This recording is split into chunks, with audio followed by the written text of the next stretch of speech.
dusk wrapped the house in lamplight and TV flicker. Maya, Liam, and Nia sat at the low table with snacks while a cartoon played. Grandfather entered with a worn book and a thermos, sat down, and tapped the table. "All right, little ones, put the cartoon on pause. Come sit proper. I have a story that will make you keep your doors shut tonight." The TV froze. The children gathered close. A scary one? Let him tell it. A faded photograph slipped from the book and landed face up. In the lamplight, a woman looked back with soft, wary eyes. Grandfather laid the photo across the pages and began. "Long before you, there was a woman people crossed the street to avoid. By day, she swept her stoop on a narrow lane. Passers-by lowered their voices and never met her eye. Her half-smile faded unanswered. A child looked away from her. A small mortar sat on the step like a private relic. Maya leaned in. Liam tried to look brave. Nia pressed against grandfather's knee. At dusk, the woman stood at her window, hands on the sill. She watched doors close, lamps go dark, and listened until the lane was still. That is why people shut their doors early. Some things wait for the last light." The children glanced at their own door. When the final house went dark, the woman slipped through a back gate, crossed a narrow alley, and entered an abandoned courtyard. She knelt by a hollow stone, tucked away a cloth bundle with the mortar, and closed her eyes. The air trembled, light gathered in her chest and rose free. It became a small spirit flame, amber at the core, blue at the rim, breathing like a living thing. "She does not burn wood. She is a small, hungry light, a spirit flame that slips through the smallest crack, through keyholes, under doors. She moves like a moth that remembers how to find blood."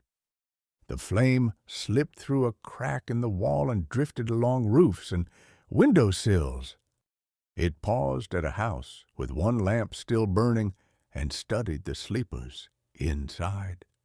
A low hum followed it, and beneath that came faint counting, like beads in the dark. The light pressed near a gap and dimmed, as if drawing something unseen from the room. Maya gripped her blanket. Liam's jaw tightened. Nia climbed closer. Grandfather paused and reached to the table. He sprinkled a line of salt across the wood like a sealed doorway, then set down a grain of rice. "Some say salt can stop the thing, rice can slow it. A hungry spirit must stop and count." Maya copied him carefully. Liam fixed his crooked line. Nia held one grain in her palm as if it mattered very much. Then Grandfather went on. One evening, an old pastor walking home after prayers found a calabash mortar hidden beneath a bush. Inside lay folded skin. He knew what it was, and the knowing hurt him. He took it home, set it on his kitchen table, and poured out coarse salt. Under a single lamp, he murmured a prayer and sprinkled salt over the skin. It hissed. The room seemed to hold its breath. Before dawn, he returned the mortar and hid himself to watch. At first light, the spirit flame came back and descended. The woman reached for what she had left behind. The moment she tried to take her skin again, white light flashed through the lane. There came a sound like cloth tearing, and then a far human scream. The pastor did not move. His hands stayed folded, his eyes filled. By morning, the woman lay collapsed on her porch, scorched and still. Neighbors gathered in hushed confusion. The pastor stood at the edge of them, silent. You can stop the flame, you can salt the skin, but the body still carries the story. The room stayed quiet. Did she deserve it? Grandfather did not answer at once.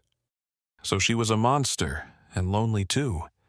Grandfather closed the book and slid the photograph back inside. The lamp dimmed. The room fell softer and darker. Then he placed a single grain of rice into Nia's open palm. Her fingers curled around it while Maya and Liam watched. The story was over, but its warning stayed in the room like breath on glass. Soucouyant, the shadow room.